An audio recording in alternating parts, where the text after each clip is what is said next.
Next on Worcester News tonight, Worcester's Flagg Street School remembering one of their former students in a special way. Plus, the St. Spiridon Greek Orthodox Cathedral Grecian Festival is 2 weeks away, but organizers are already preparing. Good evening and thank you for joining us. I'm Anna Botari. Residents in Shrewsbury have pushed a vote on whether or not the town should ban the single use of to-go containers made of styrofoam until Wednesday. Their annual meeting began tonight and will continue Wednesday. High school students in Shrewsbury say some cups and takeout containers are toxic. The 4 juniors petitioning for a change say they think the cost will be minimal compared to the health risks. If it passes, the ban will go into effect in 2020. A bridge and portion of roadway in 2 central Massachusetts towns are renamed Monday, both in honor of fallen Auburn police officer Ronald Tarentino Jr., who served in both Auburn and Leicester. Tarentino was shot and killed nearly 2 years ago in the line of duty, and now Auburn's police chief is asking people to remember his sacrifices when they drive by. Our Chandler Walsh was at today's dedication ceremony and has more. Fallen Officer Ronald Tarentino Jr. is remembered by his family and the Leicester and Auburn police departments every day. A piece of each of us died early that morning with the loss of Ron. And now, so will people who drive through the 2 towns. Monday, a portion of Route 9 in Leicester and an overpass on 290 in Auburn were dedicated in Tarentino's honor. Tarentino was shot and killed in the line of duty 2 years ago. He's remembered as a hero for his dedication to protecting the community. It's an honor to the family that, to let the family know and also to let the public know that here's someone that sacrificed his life, committed his life to public service. Tarentino's family says they're grateful for the community's support. His chiefs in Leicester and Auburn reflected on the type of person, friend, and colleague he was. No longer see his enormous smile, hear his infectious laughter, or end up doubled over when he's telling one of his famous stories to us. Whenever I pulled into the parking lot and saw his truck there and knew that he was working, I knew that I was going to be able to have a laugh and a conversation with Ron because that's just who he was.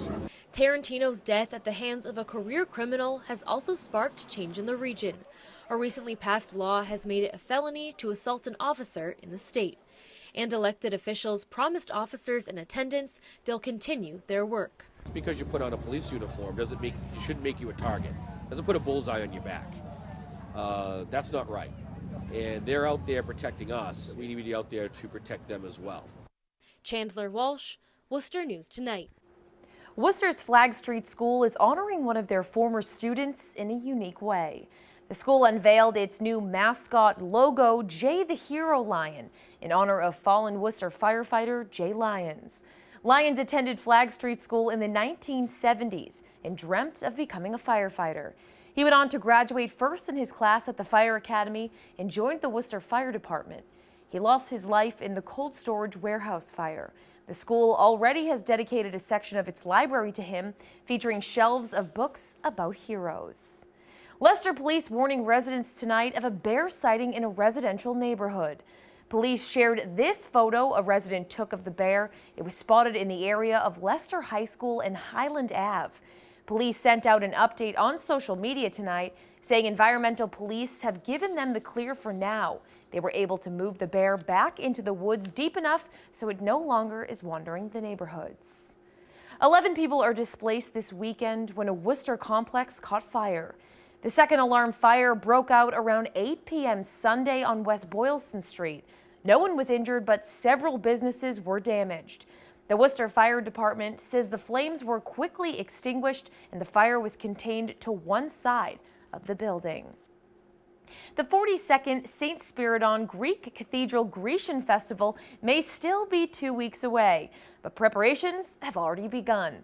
Our Cam Jandro has more on how the church gets ready for this annual festival. Cam? Anna, it's a sign that summer is right around the corner, but it only happens once every 2 years. The people at the Greek festival are getting ready with less than 2 weeks to go because they're expecting to feed thousands. Volunteers get a head start as preparations begin for the St. Spiridon Grecian Festival. It's crazy. It's a kind of a combination of incredible traditions and recipes. The festival is a celebration of all things Greek, whether it be faith, culture, or heritage. Volunteers began baking desserts for the festival, which is still more than a week away. Father Demetrios Moraitis says it's a way to connect generations of Greeks. I see 16-year-olds with 90-year-olds learning how to do these things and working side by side. And it brings me hope that these traditions won't fade away. Catherine Kapsalis has been working and attending the festival for more than 40 years. She spent part of Monday making desserts and says it takes a lot to prepare for the 3-day event.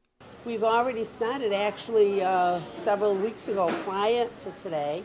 And it takes many, many people come and attend to help. Otherwise, we would never be able to pull this off. Perhaps the most popular attraction, dozens of dining options will be ready for visitors.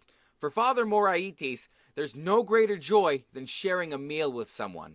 Feeding people was almost sacramental. And I think for Greeks, food is an expression of love, that whatever I have, I share with you. Getting hungry just thinking about it. Now, the festivities will kick off next Friday, June 1st at 5 o'clock. They'll run through that Sunday, June 3rd. Anna? Yeah, we got to get our hands on some of those cookies, Cam. Thank you. The Holden Department of Public Works is celebrating National Public Works Week with a food drive. The Fill a Public Works truck is a nationwide event. In Holden, the food drive will benefit the Wachusett Food Pantry. DPW Director John Woodsmall says hunger is a major issue throughout the country, and the DPW is happy to help in any way they can.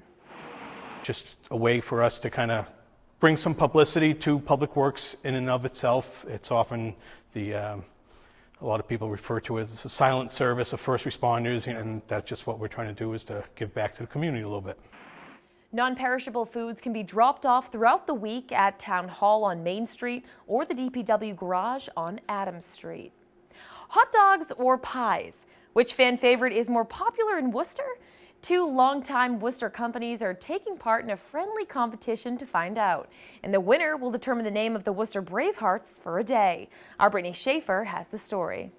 The stakes are high for the 2 iconic Worcester businesses. On June 19th, the winner will throw the first pitch, rename the team, and their uniforms will feature either a hot dog or pies. Mustard mayo. There's no denying the long histories of Coney Island hot dogs and table talk pies in Worcester. So here's my grandfather George, and here are the founders of Table Talk. It's why the 2 businesses were chosen to take part in a friendly competition hosted by the Worcester Bravehearts. Bravehearts love to celebrate what is going on in the city of Worcester. And on June 19th, it's a Tuesday night, we will change our name to either the Table Talk Pies or the Coney Island Hot Dogs, depending on which team wins the online vote. The Collegiate Summer League baseball team will also be wearing special uniforms representing one of the businesses. Table Talk Pies president Harry Kokinas says the Worcester community has always been supportive of both companies. That's where he started it, and it just was a great place to build the company. It was a good workforce and dedicated employees. I think the longer it's been here, the fact that generations of people have been coming in, grandparents and now grandchildren. Those are 2 great institutions that people love here in the city of Worcester, and they're 2 places that make people smile. The Bravehearts say they're expecting to reach 20,000 votes by June 18th, but say they'll be keeping the results secret until then. I will say that the early edge goes to the sweeter of the 2 snacks. After the game, all jerseys will be sold and the proceeds will go to charity. As for my vote, I'm going to have to go with hot dogs because I prefer savory over sweet. At Coney Island, Brittany Schaefer, Worcester News Tonight. After-school sports are generally popular among middle school students, but in Worcester, many students don't have the option. School committee members say the budget is tight, but they're hoping money can be found to help create after-school sports programs. Right now, most Worcester public middle schools don't offer them. Members agree a sports program would help reduce suspension rates, dropout rates, and arrests. It's an equity issue, right? You know, while more affluent families are able to subsidize their kids' sports or extracurricular activities, middle schools that primarily serve low-income kids can't, right? And you know, these are the kids that are most affected by the issue, right? All the research points to that.